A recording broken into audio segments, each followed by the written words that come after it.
आणि उद्धव ठाकरेंच्या या मुद्द्यांवर काँग्रेसच्या नेत्यांनी काय प्रतिक्रिया दिली आपण तेही पाहूया. समन्वयाचा अभाव राहिला असेल, कुठे अजून ज्या काही राजकीय गोंधळ म्हटल्यापेक्षा राजकीय सुसंवाद जो आहे त्याचा कुठेतरी अभाव राहिला असेल आणि याचा कुठे ना कुठे हा फटका हा दुसरीकडे बसला. त्यांनी जर हे वाढवलेले मतं हा गोंधळ जर घातला नसता तर निश्चित स्वरूपामध्ये आम्हाला माफक स्वरूपाचं एक यश हे मिळालं असतं.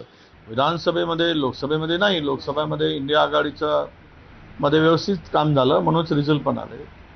त्यानंतर आमच्या अंगामध्ये विजयश्री एवढी संचारली होती की सर्व जागा आता प्रत्येक तीनही पक्षाला वाटलं आम्हीच जिंकणार.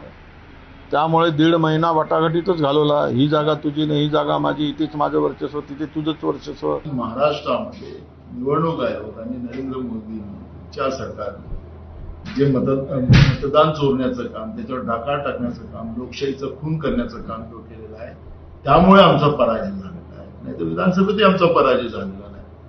आणि उद्धव ठाकरे स्वतः ते नेते आहेत, त्यांच्या पक्षाचे ते प्रमुख आहेत, त्यांनी काय करायचं तो त्यांचा विषय आहे.